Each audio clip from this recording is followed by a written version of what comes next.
Hey guys, welcome back to the channel. So we're on day 3 of the Bitcoin conference, and we had some very bullish news to begin the week. And Bitcoin seemed to be hitting 110 and then going up to 111. However, we got some macro news today that kind of brought the markets down a little bit, just a slight dip. We're going to get into that. We're going to talk about all the bullish news that I'm seeing here in crypto, as well as a little bit of FUD, but it's to be expected. I'm still super bullish. These dips again are meant to be bought, especially with these alts, because we did not see altcoin season yet. So let's get into some of this bullish news and my reaction to some of the news that came out Bitcoin conference. And guys, if you like the video, please hit that like button. If you want to see more of my content, please subscribe to the channel as we grow and become wealthier day by day, hopefully by the end of the year. This should be a glorious time for us right now. So let's get into this bullish news that I'm seeing here and just overall altcoin news that I've been seeing all day. So hope everyone's doing good out there. Let's look at coin market cap, and we see that the fear and greed is still at 65, so sentiment is still good, right? Price of Bitcoin at the time of this video went down to 105. Wow. So for the past 7 days, Bitcoin ticked down 4.6%. And historically during Bitcoin conferences, Bitcoin doesn't perform well. Maybe we thought this time would be a little bit different since, I got all this adoption, especially what I'm about to follow up with, and all the key speakers at the Bitcoin conference maybe thought it'd be a little bit different, but it's not outside the norm, right? Bitcoin historically during Bitcoin conference time, Bitcoin week, doesn't really peak. We see ETH is down a little bit, 2,600, XRP, $2.26. Solana's under 170, 167 bucks. For the past 24 hours, down 2%. Doge is at 21 cents. ADA's at 72 cents, down 1.8% for the 24 hours. And then for the week, down 9.3%. Think it's a good buy. We see SUI, it was at $4 last week. Then it had the hack and all of that happening, and it's down to 355. And there's another reason why that price may be taken down that we'll get into as well. But for the week, we see SUI is down 7%. And then Hyperliquid, this perp dex, the centralized perp dex, is killing it right now. They might creep into the top 10 at some point. They're at $32, and for the past 24 hours, they're down 3%. And for the week, down 2.4%. Chainlink's at 15 bucks. Goodbye. AVAX, and we'll get into some AVAX news that I think is very bullish. 22 bucks for the past 7 days, down 9.7%. So what's going on, right? Why are we red? And some of the reason is because of some macro issues. Last night there was a ruling that ruled that the tariffs that were passed by, current administration was to be voided and not implemented. However, the administration quickly filed an appeal, and it's been upheld on appeal, so the tariffs are moving forward. So just all this flim-flam and going back and forth, markets don't know what to expect. On the one hand, the tariffs, if they were abolished or postponed, would be good because, a lot of analysts and financial people are saying that tariffs ultimately will be passed on to the consumer, and that's going to increase inflation. And inflation is bad, especially for risk assets. So now that this has been upheld on appeal, market doesn't know what's happening. Today, there was also news that there was a meeting of Jerome Powell, the Fed chair, with the president. And I guess he explained his distaste for, his current monetary policy and keeping interest rates where they are. So we'll see what happens with that. Just a lot of uncertainty going on as far as the finances go here in the U.S., and that's impacting the price of risk assets, specifically crypto. So nothing to be concerned about. We see this all the time. Markets don't go up all the time. They have to come down, whether it's macro or other issues. But anything that, any dips are meant for being bought. So it's a good opportunity. But that's the reason I think mainly why the markets are down. And it's not only crypto. Stocks aren't looking that hot either. So if we look at coin shares, this is week ending last week. Let's see where hedge funds, ETFs, where the money was inflowing. What popular cryptos were being purchased by smart money, so they say. Bitcoin, I talked about this in my last video, 2.9 inflows as far as money, 2.9 billion that is. ETH had 326 million inflows. Solana had 4.3 million inflows. Sui had 2.9. Even with the hack news, still 2.9 inflow. Litecoin was null. ADA has 600,000 inflow. People shorting Bitcoin about 12.7 million, and Chainlink had 900,000 inflow. So on this channel, as far as alts that I'm accumulating, I am accumulating Solana heavy. I'm accumulating Sui heavy, and I also accumulate Litecoin. ADA I accumulate as well. It's not all about Solana. Solana's my biggest, altcoin bag, but I also look at all the alts as well. And Avalanche is one that I think we should probably be taking a look at as well. Right now, the price is under $30. At its peak when we had that mini altcoin rally, Avalanche was at $50. So Avalanche is something that we should probably take a look at, and I'll talk about that as well. This is not financial advice. I digress. But here, this is one of the big speakers from yesterday at the Bitcoin conference, and that was Vice President of the U.S., J.D. Vance. And here is what he had to say. The consistent fear that I hear is that there's still this perception that digital assets are not welcome in the mainstream economy. And let me promise you that our effort to change the policy is purely about changing that. We want our fellow Americans to know that crypto and digital assets, and particularly Bitcoin, are part of the mainstream economy and are here to stay. There you go. So he also personally owns Bitcoin, so I'm not surprised to hear him say that, but it's good for someone who's basically second in command to say that he's a big proponent of digital assets and Bitcoin. Also, per HODL 15, we see they say the British is coming. There's another UK company that is following MicroStrategy, the Bitcoin strategy that is, and UK. They're doing the same thing, this company here. There's a company in Japan, MetaPlanet, that did the same thing, that's doing wonders for their stock price. And here we have this other company doing it as well. Hot Rocks Investments announcing a Bitcoin treasury policy. So it's just one domino falling, one after the other. Pretty soon we're going to hear other companies following the same script. There's another U.S. company called, and we'll get into that a little later, but they just released that they purchased some Bitcoin as well. So we'll see.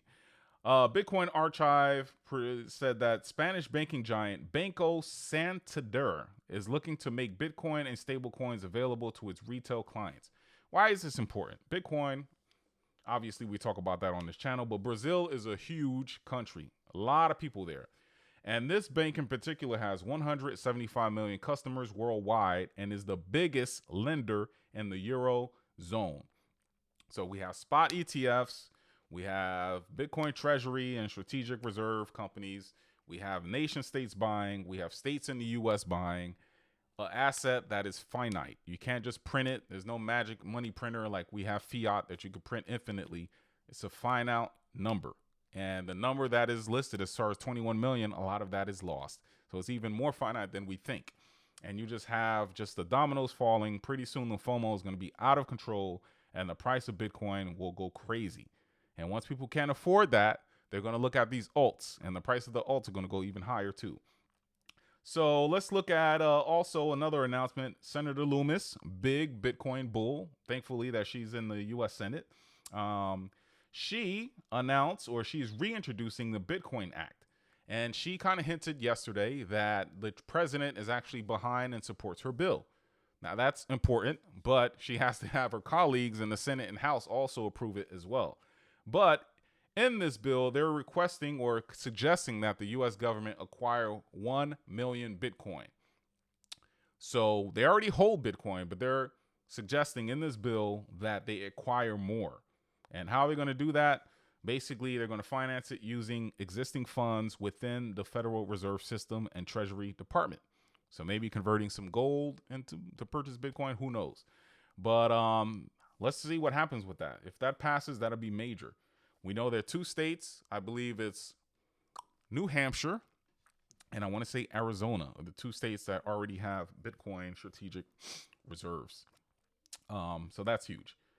Also, FTX, remember those guys that kind of messed up the last bull run? Well, anyway, they have, got funds back and they're prepared to pay the impacted customers back. So they're set to distribute over $5 billion in stable coins this Friday. So are these people 5 billion, are they going to cash out or are they going to reinvest into crypto? If I were a betting man, I would say probably a good portion will probably cash out, right? But then I would say probably 50% of that will reinvest that back into crypto. Will they buy Bitcoin at this price since it is nearing an all-time high? Maybe not. But will they be looking at altcoins? My guess would say yeah. I'd probably say Sol, and this is the same thing Block News is saying. Sol, Ethereum, and ADA is probably the biggest bags and where this money would go to. So we'll see. There's a couple of other alts that we'll talk about in this video. Sui and Avalanche that may be getting some of that money as well. So this is positive. A lot of money on the sidelines, guys. Also, U.S. lawmakers are introducing a bipartisan regulatory framework for digital assets. It's called the Clarity Act of 2025. In this act, bipartisan meaning Democrats and Republicans are trying to pass this and trying to get clarity on what assets should the SEC be overseeing versus the Commodities Future Trading Commission. And we know Commodities Futures Commissions, they declare what's a commodity versus what's a security. Bitcoin's already been deemed a commodity. So hopefully this passes and there's some more clarity there. I would love to see the bigger digital assets declared as commodities so we don't have to deal with all the craziness. But we'll see. But this is also positive, a step in the right direction. This was the big news that I wanted to talk about regarding Avalanche. We always hear about real world use case for digital assets and crypto. And here is one, RWA. New Jersey's Bergen County to tokenize $240 billion in real estate deeds on Avalanche Network. I'm originally from New Jersey, and Bergen County has some of the wealthiest zip codes within that county. And the fact that they're even doing this is showing that crypto has taken a major step forward, a huge step forward. And if Avalanche can do this and other, companies are seeing what's happening, this is a big step for Avalanche. And it's crazy. Out of all the L1s out there, they chose Avalanche. So big thing for Avalanche. And we talked about the price of Avalanche right now being under $30. It's a good buy. Avalanche has RWA. They're focused on gaming. They have memes. I hold one meme in particular called Cock in You. Hopefully that one pumps. So Avalanche has everything that the others have. All the other L1s, the Solana, the Suis, the Aptos, and all those other ones. Avalanche is one that people are sleeping on, but they're doing big things. Also, big news on the Solana world. The Solana phone Seeker Part 2 will be shipping August 4th. I actually ordered one, and I got an email just verifying my delivery address. So it is coming in like 3 months, or 2 months rather. And it's going to be huge. A lot of people that got the first phone, all the free airdrops, the NFTs and memes that they received paid for the phone maybe 2-3 times over. And the way they're releasing this in August, right? Late summer, typically is when altcoin season starts to bubble. This is going to be huge. And I can't wait to see what I get with this phone. I'm just very excited. It's going to serve as another wallet for me, but it's going to be a wallet that keeps on giving. So guys, if you haven't received the Seeker or looked into the Seeker, not financial advice, might be something that you want to take a look at. I'm telling you, if it's anything like how the last phone was, the $500 that you pay now, you'll probably get that 2-3 fold as far as all the drops that you'll get. Also, Sui, they have the hack that we talked about earlier in this video, and the community voted, and they voted yes. They're saying validators representing 90.9% of stake has said yes. And they said yes to what? They said that the impacted funds will be moved to a multi-sig wallet and held in trust until they can be returned to the users that were impacted by the hack on Cetus, which is their biggest DEX. So there's been some back and forth regarding centralized and being decentralized. And, it's to a point where, if you weren't impacted, yes, you want everything decentralized and you make that argument. But if you were impacted and lost millions of dollars, you'll be all about this. But again, they did commute. The community did vote on this. And I'm happy to see that they're doing right by those people, the impacted people. Also, SEC dismisses lawsuit against Binance. 2-year legal battle being dismissed. SEC dismissed basically all the cases against these crypto companies, which is what you love to see.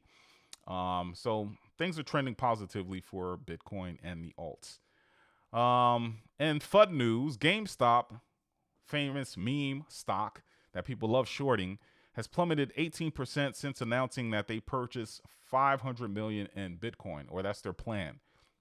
I don't read into this too much. You know, obviously people love to short this stock, but I think in the long run, especially when Bitcoin hits all-time highs and they continue with this, it's only going to help their stock.